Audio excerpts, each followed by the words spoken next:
अगर अपन बात करें हाइपर कॉन्जुगेशन, उससे पहले अगर अपन ये बात कर लें कि अपन ने दो इफेक्ट पढ़ रखे हैं, एक है इंडक्टिव इफेक्ट और एक है मेसोमेरिक इफेक्ट।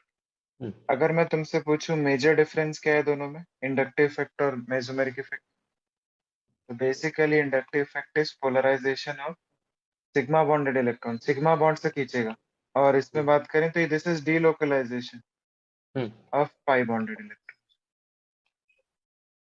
हम्म, और अगर हाइपर कॉन्जुगेशन की बात करें तो hyperconjugation is a mixture, दोनों चीजें होती है उसमें। It requires involvement of both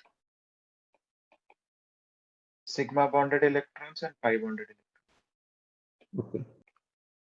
तो हाइपर कॉन्जुगेशन की अगर बात करें तो हाइपर कॉन्जुगेशन की कुछ और नाम है, जैसे कि उसे सिग्मा पाई रेजोनेंस भी बोला जाता है, हम्म, या तो फिर उसको नो बॉन्ड रेजोनेंस भी बोला जाता है, नो बॉन्ड रेजोनेंस। अच्छा, तो अगर अपन बात करें हाइपर कॉन्जुगेशन की, तो ये कब कब हम लोग यूज करते हैं?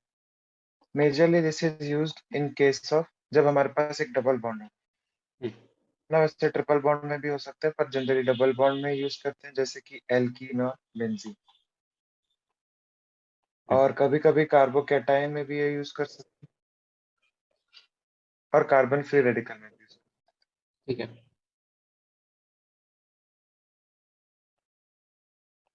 कार्ब एनायन में जो टेंडेंसी होती है बहुत ही कम होती है, हम देखेंगे एक स्पेसिफिक केस होता है, तो जनरली कार्बोकैटायन। तो अब समझते हैं कि क्या होता है। तो लेटस से मेरे पास एक मॉलिक्यूल है जैसे कि प्रोपवनीन। तो प्रोपीन ऐसा है, CH2 double bond CH2 CH3 है, हम्म, दिस इज प्रोपवनीन। अब इसमें हम्म, मैं क्या करता हूँ, ये चलो इसको ऐसे बना देते हैं। ये CH2 डबल बॉन्ड, ये CH2 पे एक CH3 आखिरी वाला है, तो ये H हो सकता है, हम्म, इट इज पॉसिबल कि ये वाला जो बॉन्ड है यहाँ शिफ्ट हो जाए। हम्म, और अगर ये बॉन्ड शिफ्ट हो जाएगा तो इस कार्बन की, सोचो इस कार्बन के 5 बॉन्ड हो जाएंगे, तो वो क्या हम्म, करेगा, इस बॉन्ड की इलेक्ट्रॉन डेंसिटी बाजू वाले कार्बन पे दे देगा। तो बेसिकली अगर मैं बात करूं ये किस में कन्वर्ट हो जाएगा, CH2 पे डबल बॉन्ड, हम्म। और यहाँ पे ये बीच वाले CH को तो फर्क नहीं पड़ा, इस CH2 पे इलेक्ट्रॉन डेंसिटी आ गई तो इस पे माइनस चार्ज आएगा। हाँ, और साथ ही उसने साथ यहाँ, 4 बॉन्ड भी बनाए थे। हम्म और साथ ही साथ ये जो H प्लस था वो तो बेचारा हट गया। हम्म, तो अगर तुम ध्यान से देखो तो यहाँ पर कोई बॉन्ड नहीं है, इसलिए इसको हम्म, नो बॉन्ड रेजोनेंस भी बोला जाता है अच्छा। ना। ऑल्सो अगर इसकी बात करें, यहाँ पर सिग्मा बॉन्ड था ये वाला, hmm, now this sigma bond is being converted to a pi bond, हाँ, that's why other name sigma pi resonance. Hmm, ठीक है, तो हाइपर कॉन्जुगेशन में बात समझने की कोशिश करो कि अगर एक डबल बॉन्ड है तो उस हम्म, डबल बॉन्ड के जो नेक्स्ट कार्बन है, फॉर एग्जांपल अगर तुम यहाँ पर ये बात करो, ये रहा डबल बॉन्ड, इस डबल बॉन्ड का नेक्स्ट कार्बन, उस कार्बन को अपन बोलेंगे अल्फा कार्बन, है ना। उसके अच्छा। आगे लगता है तो उसे बीटा कार्बन बोलते हैं। फॉर एग्जाम्पल अगर ये ऐसा होता, CH डबल बॉन्ड CH2, ये CH2, ये CH2, ये CH3, हम्म, तो ये रहा हमारा डबल बॉन्ड। डबल बॉन्ड से जो कार्बन कनेक्टेड है वो अल्फा, ये बीटा, ये गामा, अच्छा।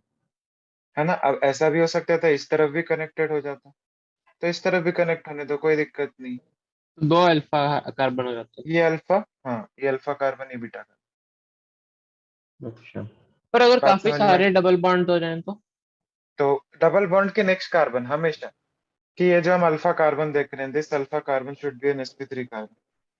हम्म, ठीक है, ये ध्यान रखना जो तुम बोल रहे हो वो केस भी इसमें इंक्लूड हो जाएगा, उसको अल्फा कार्बन नहीं काउंट करेंगे अगर डबल बॉन्ड होगा। हम्म, ठीक है, तो वो क्या हम्म, होना चाहिए, अल्फा कार्बन होना चाहिए, और अल्फा कार्बन हमने समझ लिया next to C double bond C होता है। तो अगर हम्म, तुम देखो यहाँ पर ध्यान से, तो ये वाला जो था, ये वाला CH बॉन्ड, हाँ, हमें जरूरत किसकी है, CH बॉन्ड की। अब क्या तुम देख पा रहे हो इस अल्फा कार्बन पे 3 हाइड्रोजन है ना, एक तो मैंने देखा है, बाकी दो ऐसे ही कंडेंस करके H2 के फॉर्म में लिख रखे हैं, राइट। हाँ, तो अगर मैं तुमसे इससे बात करूं तो इसके कितने अल्फा एच हैं, तो तुम क्या जवाब दोगे, there are basically 3 alpha H. हाँ, राइट। और ये तो मैंने जो स्ट्रक्चर बनाई करस्पॉन्डिंग टू फर्स्ट अल्फाइड है, ऐसे दो अल्फाइड के करस्पॉन्डिंग में तो मैं और स्ट्रक्चर्स बना सकता हूँ। हाँ, तो जितने ज्यादा स्ट्रक्चर्स बनेंगे उतनी ज्यादा स्टेबिलिटी होगी। क्यों? क्योंकि उतना ज्यादा इलेक्ट्रॉन डेंसिटी जो है वो डिस्ट्रीब्यूट होगी। याद करो, मैंने तुमको बताया था कि रेजोनेंस स्टेबिलिटी क्यों प्रोवाइड करता है, बिकॉज वहां पे जो डिस्ट्रीब्यूशन है वो यूनिफॉर्म हो जाता हाँ, और ज्यादा है। तो तरीके होते हैं अपने आप को सेपरेट करने, इलेक्ट्रॉन डेंसिटी स्प्रेड करने के। हाँ, वही। तो बेसिकली तुमने यहाँ से क्या समझा कि अगर अल्फा एच इंक्रीज होंगे तो स्टेबिलिटी इंक्रीज होगी। हम्म, तो आगे चल के ऐसे सवाल पर हमसे पूछे जाएंगे कि बताओ कि स्टेबिलिटी किसकी ज्यादा। तो ओके, बेसिकली तुम्हें क्या काउंट करना है? अल्फा एच काउंट करना ठीक है। है।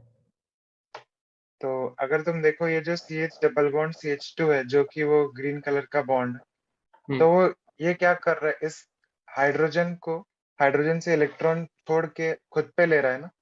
हम्म, तो क्या मैं ऐसा सोच सकता हूँ कि जो सी एच थ्री ग्रुप है, ये जो सी एच थ्री ग्रुप लगा है, ये क्या कर रहा है, अपनी इलेक्ट्रॉन डेंसिटी डोनेट कर रहा है टू द डबल बॉन्ड, हम्म, है ना। और कभी भी डोनेशन होता है तो उसे अपन क्या बोलते हैं? प्लस एच इफेक्ट ना। प्लस हम्म, देना मतलब प्लस, लेना मतलब माइनस। हम्म। तो ये हमें समझ में आ गया कि अगर इलेक्ट्रॉन डेंसिटी इंक्रीज होगी तो स्टेबिलिटी इंक्रीज होगी। तो चलो, अगर हम बात करें कि हमारे पास जो तीनों टाइप के इफेक्ट है, इंडक्टिव इफेक्ट, फिर हम बात कर लिए मेसोमेरिक इफेक्ट की, और फाइनली तो हाइपर कॉन्जुगेशन बेसिकली ये है ना, जिसमें वो जो स्केलेटन स्ट्रक्चर होता है वो टूट जाता है। कह सकते ठीक है।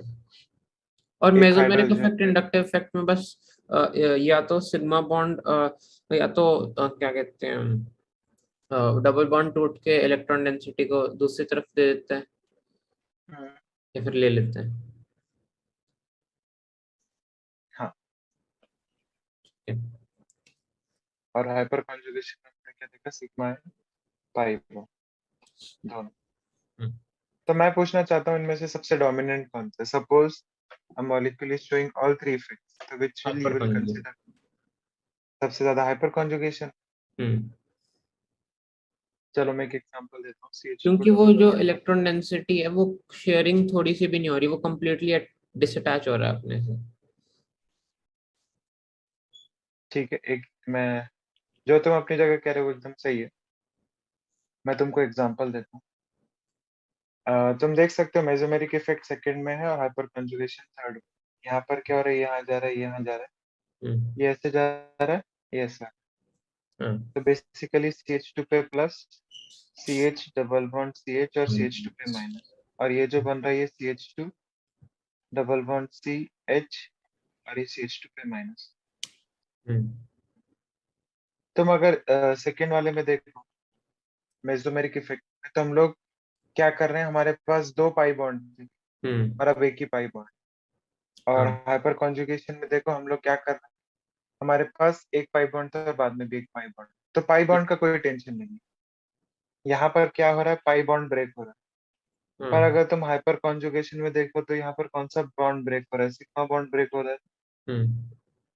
किस बॉन्ड को तुम आसानी से तोड़ सकते हो? पाई बॉन्ड को, सिग्मा बॉन्ड?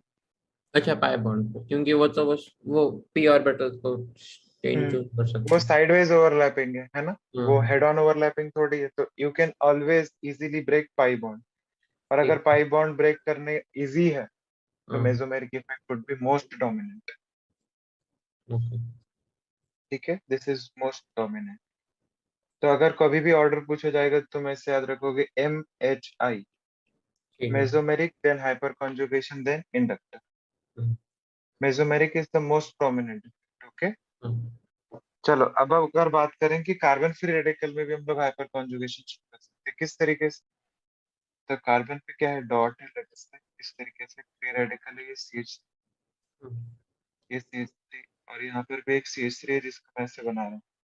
राइट। तो पहले अपन क्या कर रहे थे? वो H बॉन्ड पूरा तोड़ दे रहे थे, लेटस से ये फ्री रेडिकल के फॉर्म में टूटता है। एक यहाँ पर डॉट आ जाएगा, एक यहाँ पर डॉट आ जाएगा, राइट।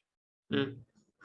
और इससे एक क्या बन जाएगा? C double bond CH2 CH3, और हाँ। ये CH3, हम्म। है ना? इस तरीके से अगर अपन बात करें तो ये क्या हो गया, इसका एक रेजोनेटिंग स्ट्रक्चर है। और यहाँ पर साथ में क्या निकल गया, H डॉट निकल गया। तो फिर से तुम ये देख रहे हो कि भाई जितने ज्यादा यहाँ पर हाइड्रोजन होंगे, जितने ज्यादा अल्फा एच होंगे, उतनी ज्यादा स्टेबिलिटी इंक्रीज करेगी, हम्म है ना? Number of alpha H, if number of alpha H increase, stability increase. Hmm तो बस तुमको ये देखना है। अब यहाँ पर तुम देखोगे कैसे कि कौन सा अल्फा कार्बन है। तो तुम्हें बस ये देखना है कि जैसे CH3 CH2 पे डॉट है, तुम्हें देखना है next carbon of the free radical. तुम पहले क्या देख रहे थे कि तुमने डबल बॉन्ड देखा, उसका नेक्स्ट कार्बन। अभी क्या देख रहे हो, फ्री रेडिकल का next carbon. So basically you will have to alpha, ठीक है। है ना? Alpha carbon is basically sp3 carbon next to free radical. Hmm अब जैसे फ्री रेडिकल की बात कर रहे हैं, वैसे हम किसकी बात कर सकते, कार्बोकेटाइन की बात कर सकते, एकदम सेम बात। CH2 है, यहाँ पे C पे ये H है, ये H है, और इस कार्बन पे प्लस। तो हम्म इसमें क्या होगा बेसिकली, ये H यहाँ चला जाए और इस हम्म तरीके से CH2 डबल बॉन्ड CH और साथ में H प्लस, है ना? फिर से यहाँ पर जितने ज्यादा अल्फा है, जितनी ज्यादा स्टेबिलिटी। तो बेसिकली मेरा बहुत सिंपल सवाल है, सपोज करो हमारे पास ये है हम्म और ये है, बताओ दोनों में से कौन सा ज्यादा स्टेबल, एक और लेना चाहते हैं। अम, जैसे पहले बात करी थी वैसे ही सेम यहाँ पर भी बात है, जो कार्बोकेटायन है उसके नेक्स्ट कार्बन जो है वो सारे क्या है, अल्फा कार्बन। ठीक है, तो थर्ड सेकंड फर्स्ट। फर्स्ट सबसे ज्यादा स्टेबल कि सबसे कम स्टेबल? सबसे कम। क्यों? सबसे कम अल्फा कार्बन है उसका। अरे नौ, तीन अल्फा कार्बन है, मैं बता रहा हूँ फिर। तीन अल्फा नहीं, फर्स्ट अरे वाले में। हाँ, sorry sorry, first second third. First second 9 alpha. यहाँ पर कितने अल्फा, 6 अल्फा। यहाँ पे 0 अल्फा, राइट? हम्म अपन बात करते हैं कि अगर हमारे पास तीनों आइसोटोप्स है, अगर हमारे पास CH है, हम्म CD है और CT है, हम्म तो बताओ सबसे ज्यादा मेसोमेरिक इफेक्ट किसका होगा, CH का, CD का या CT?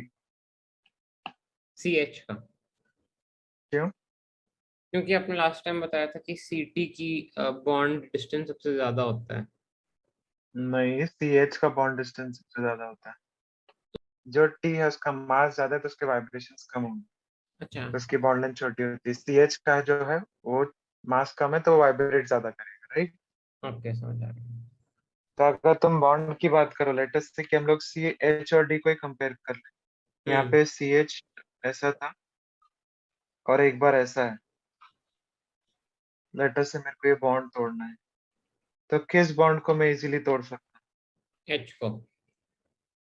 H को इजीली तोड़ सकते हैं क्योंकि ये लॉन्गर है। अगर हम्म इसको इजीली ब्रेक कर सकते हैं, इजीली ब्रेक कर सकते हैं, तो यहाँ पर हाइपर कॉन्जुगेशन भी ज्यादा हो, हम्म है ना? हाइपर कॉन्जुगेशन की जो एक्सटेंट है वो ज्यादा हो। आई बात समझ में? हम्म तो अगर हाइपर कॉन्जुगेशन की एक्सटेंट ज्यादा होगी तो क्या मैं ऐसा बोल सकता हूँ कि if we compare CH3 CD3 and CD3, तो CH3 का प्लस H इफेक्ट ज्यादा होगा। Hmm now what if I want to compare plus I, अपन ने प्लस आई का ऑर्डर ऑलरेडी देख रखा है, बताओ वो क्या होता लेफ्ट साइड का सबसे होएगा सीटी, फिर सीडी, फिर सीएच। है? CD3 और CH3। तब देखो ये दोनों चीजें याद होनी चाहिए, और याद करने का बहुत आसान तरीका है। हाइपर कॉन्जुगेशन में H है, CH3 में भी H है। हाइपर कॉन्जुगेशन सबसे ज्यादा किसका है, CH3 का। हम्म और प्लस आई का ऑर्डर उल्टा। ओके।